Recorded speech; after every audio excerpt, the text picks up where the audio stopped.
Tax اور لگ جائے گا, سیلریڈ کلاس کی تنخواہ میں سے اور ٹیکس کٹے گا, انڈسٹریلسٹ کو بجلی اور مہنگی ملے گی. ان پریشانیوں نے لوگوں کو دل کا دورہ پڑوانا شروع کر دیا ہے. ہر نوجوان کسی نہ کسی بیماری میں مبتلا ہے. کراچی میں آئے روز, کل رات بھی بہت سارے علاقوں میں پانی کے لیے احتجاج ہو رہا تھا, بہت سارے علاقوں میں بجلی کے لیے احتجاج ہو رہا تھا. انفیکٹ وہ کراچی کے حوالے سے اور پیپلز پارٹی کی پرفارمنس کے حوالے سے آپ نے دیکھا ہوگا مندو خیل صاحب, وہ ایک سوشل میڈیا پلیٹ فارم ہے جس کے وہ پیپلز لائرز فورم نے بھی این سی سی آئی میں ان کی کمپلین کی ہے کہ یہ پیپلز پارٹی کو بدنام کر رہے ہیں اور یہ سازش کر رہے ہیں, پیپلز پارٹی کی بدنامی کے خلاف یہ پروپیگنڈا کا حصہ بن رہے ہیں. آپ کی نظر میں کراچی کی حالت, نوجوانوں میں اسٹریس اور یہ سوشل میڈیا پہ جو منفی پروپیگنڈا پیپلز پارٹی کے خلاف ہو رہا ہے کراچی کے حالات کے اوپر, اسے آپ کیسے دیکھتے ہیں؟ جی بالکل آپ نے درست بنایا ہے. کوئی نوجوان سا لڑکا ہے جو رفتار کے نام سے اس کی ویڈیو جاری کی ہے, اور میں نے اپنی بڑوں کے گروپ میں بھی یہ سجیشن دیا تھا کہ اس کے خلاف ہمیں ایکشن لینا چاہیے, قانونی کارروائی کرنی چاہیے. اس طرح بے لگام کو نہیں چھوڑا جا سکتا ہے میڈیا یا ڈیجیٹل میڈیا کو کہ وہ جو مرضی ہے پیپلز پارٹی کے خلاف کیچڑ اچھال دے. اور بلکہ اب تو جو مین میڈیا ہے, جو الیکٹرانک میڈیا ہے, اس کی بڑے بڑے نامی گرانی اینکر بھی پتہ نہیں کہاں سے وہ لفافہ پکڑتے ہیں اور وہ پیپلز پارٹی اور کراچی کے خلاف زہر اگلتے ہیں. لیکن ان کو یہ نہیں پتہ سارا کہ پیپلز پارٹی یا کراچی جو ہے نا وہ پاکستان سے پہلے سندھ کا حصہ تھا, اور اسی کراچی سے پاکستان کا قرارداد پاس ہوا ہے. تو یہ ساری جو حرکتیں کر رہے ہیں. اور پھر میں چیز یہ بتاؤں آپ کو, تھوڑا سا اعداد و شمار آپ کو بتا دوں, اس وقت بھی کراچی تو 62% تو وفاق کے انڈر ہے, یعنی 38% سے کم سندھ حکومت کے پاس ہے. پھر 38% کو بھی اگر آپ 25 ٹاؤن میں تقسیم کریں تو 13 ٹاؤن ہمارے پاس ہے, 3 پی ٹی آئی کا, 9 جماعت اسلامی کے پاس ہے, تقریباً کوئی 18-19% آتا ہے. لیکن بوجھ ہم 100% اٹھا رہے ہیں, ملبہ 100% ہمارے سر پہ, ذمہ داری 100% ہمارے سر پہ. لیکن پھر میں یہ کہوں گا کہ پچھلے 40 سال سے یہ مخبر کو موومنٹ یا مہاجر کو موومنٹ جو 40 سال سے صوبائی اور وفاقی حکومت میں اور آج بھی وفاقی حکومت میں, کیا انہوں نے وفاق سے 2 روپے لائے جیب بھرنے کے لیے؟ انہوں نے چند سڑکیں تو گلیوں کے ضرور کرائے جس میں ان کو کمیشن ملے گا. کیا کہ 4 منصوبے کے لیے پیسے جو اس سال بھی وابڈا نے مانگے تھے 40 ارب, انہیں صرف 3 ارب دیے. کیا کہ 5 منصوبہ جو میں نے منظور کرایا تھا اس کے لیے شہباز شریف صاحب نے فنڈ نہیں دیا, جبکہ میرا اور مخبر خاص شہباز شریف صاحب کا ایک ہی حلقہ ہے. پھر اس کے بعد جو ہب کے نال ہے اس کی منظوری جو ہے نا وہ نہیں دے رہے وفاقی حکومت, 100 MGD جو ہے جو مزید پانی کا. تو یہ سارے سوالات تو ہم کر رہے ہیں کہ بھائی جو وفاق کے جو پارٹی 40 سال سے وفاق میں, انہوں نے کراچی کو کیا دیا ہے, اور 62% جو آج بھی وفاق کے پاس ہے ان نے 62% کے لیے کون سا پروجیکٹ دیے. یہ سوال میں جائلوں کے سامنے رکھنا چاہ رہا ہوں جو چند پیسے پکڑ کے اور پیپلز پارٹی کے خلاف بھوگنا شروع کر دیتے ہیں. ٹھیک سر, وہ بتاتے ہیں کہ پاکستان اور اسپیشلی کراچی کے خلاف جو سازش ہوئی ہے وہ وہاں سے شروع ہوئی جب کراچی کی آبادی کو صحیح گنا نہیں گیا. آپ سمجھتے ہیں کراچی کے ساتھ یہ ظلم ہے کہ اس کی آبادی کو صحیح گنا نہیں جاتا مندو خیل صاحب؟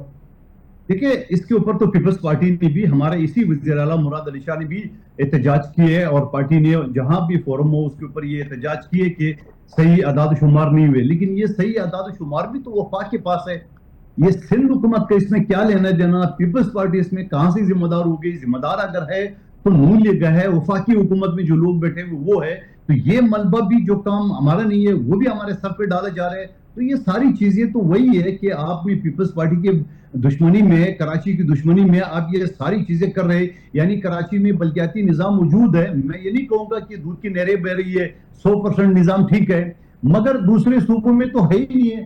پنجاب میں ہے ہی نہیں ہے, اسلام آباد میں ہے ہی نہیں ہے, اور آپ کے پختونخوا میں ہے ہی نہیں ہے. جہاں پہ ہے ہی نہیں ہے وہاں پہ یہ صورتحال ہے, اور جہاں موجود ہے وہ کہتے ہیں اس میں یہ غلطی, اس میں یہ غلطی ہے. تو یہ بھی تھوڑا سا آپ کراچی دشمنی یا پیپلز پارٹی سر وہ کہتے ہیں پیپلز پارٹی کی ذمہ داری تھی کہ سندھ کا جائز حق وفاق سے لے. پیپلز پارٹی ناکام ہو گئی سندھ کو اس کا حق دلوانے میں. نہ یہاں موٹر وے بنتے ہیں, نہ یہاں وہاں پہ ویسے پروجیکٹس آتے ہیں جیسے پنجاب میں آتے ہیں. تو یہ تو بات حق ہے نا سر, سچ ہے, اس کو آپ ڈینائی کیسے کریں گے سر؟ دیکھیں آپ اگر یہ کہو کہ یہ پیپلز پارٹی کی ذمہ داری ہے یا اس کے اوپر آتا ہے تو یہ بات تو میں آپ سے ماننے کو تیار نہیں ہوں. اگر آپ یہ کہے کہ کراچی میں رہنے والے, کیا شہباز شریف منہ اٹھا کے نہیں آتا ہے کراچی سے الیکشن لڑنے کے لیے؟ میرے حلقے سے 2 مرتبہ وہ الیکشن, ایک مرتبہ تو ہار گیا 2018 میں, اور 2021 میں تو یہ 24 میں نائلی کے وجہ سے یہاں سے بھاگا تھا, کاغذات چھوڑ کے, تو ریکارڈ کی بات ہے. تو تو کیا اس کا فرض نہیں ہے کہ 2 مرتبہ جو شخص وزیر اعظم بنا ہے اور کراچی سے وہ امیدوار بھی رہ چکے ہیں، وہ کراچی کو 2 روپے نہیں دیے، تو اس کی ذمہ داری نہیں ہے؟ اور یہ جو مخبروں کا ٹولہ ہے جو 40 سال سے حکومتوں میں آ رہے ہیں، کیا ان کی ذمہ داری نہیں ہے؟ ہاں، اگر ان کی ذمہ داری آپ سمجھتے ہو تو اس میں آپ پیپلز پارٹی کو بھی شامل کر لیں. میں یہ کہوں گا کہ ٹھیک ہے بالکل، لیکن پھر بھی میں کہوں گا کہ پیپلز پارٹی نے اگر موٹر وے نہیں لایا تو بے نظیر انکم سپورٹ تو لایا، جو پورے پاکستان میں 1700-1800 کا ارب کا جو فنڈ عوام کو مل رہے ہیں، 4.5 کروڑ لوگوں کا ڈیٹا موجود ہے، 1 کروڑ سے زیادہ غریب لوگوں کو جو نا اس سے فائدہ حاصل ہو رہے ہیں. تو یہ کام آپ کو نظر نہیں آ رہا ہے. اور پھر اس کے علاوہ جو دوسری چیزیں دیکھ لے، اگر آپ یہاں پہ 20-21 لاکھ مکانات بن رہے، تو یہ پروجیکٹ ورلڈ بینک سے، وفاقی حکومت سے بلاول بھٹو صاحب نہیں لائے. اس طرح 1000 چیزیں ہیں جو پیپلز پارٹی نے کیا. کیا یہ اسٹیل مل پیپلز پارٹی کے دور میں نہیں لگا؟ 2013 سے بند ہے، تنخواہیں بند نہیں ہو رہی ہیں. 2002 سے K4 شروع ہوئی ہے، 26 سال ہونے کو 24 سال ہو گئے. K4 پانی کا منصوبہ مکمل نہیں ہو رہا. کراچی یونیورسٹی نے اتنا شرمندہ کر دیا پیپلز پارٹی کو. میں آگے کیا بولوں سر؟ دیکھیں، آپ بالکل بول سکتے ہیں، آپ کو حق ہے، لیکن آپ یہ بتاؤ کہ K4 منصوبہ وفاقی حکومت کا اس سال بھی وابدہ نے 40 ارب مانگے تھے، شہباز شریف صاحب کی حکومت نے صرف 3 ارب دیے، جو کہ تنخواہوں میں پورے نہیں ہوں گے. آپ مجھے بتاؤ، وفاق جو ان کا گرین لائن ہے وہ پچھلے 7 سال سے التوا کا شکار ہے. آپ نے دیکھا PTI نے افتتاح کیے، پھر احسن اقبال آیا تو اس نے افتتاح کیے، وہ ابھی تک چل رہا ہے. سوال میرا یہ ہے جو میں آپ کے سامنے رکھ رہا ہوں کہ کراچی کے اوپر کچڑ اچھالنا تو بہت آسان ہے، مگر یہاں 40 سال سے جو حکومت میں ہے انہوں نے کیا دیے، اور 62% آج بھی وفاق کے ہاتھ میں ہے. وفاق نے کراچی کے لیے کیا کیا، وہ ذرا بتا دیں. بالکل ٹھیک. کراچی کے نوجوان تھوڑے سے اداس ہیں مندوخیل صاحب، وہ تھوڑے سے سٹریس میں ہیں، دل کا دورہ انہیں زیادہ پڑ رہا ہے. آپ انہیں کیا مشورہ دیں گے؟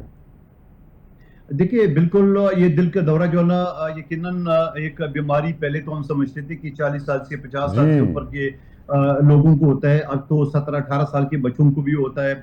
اس میں کوئی شک نہیں ہے، لیکن اس کی بہت ساری وجوہات ہے. یہ پورے پاکستان میں ہو رہا ہے.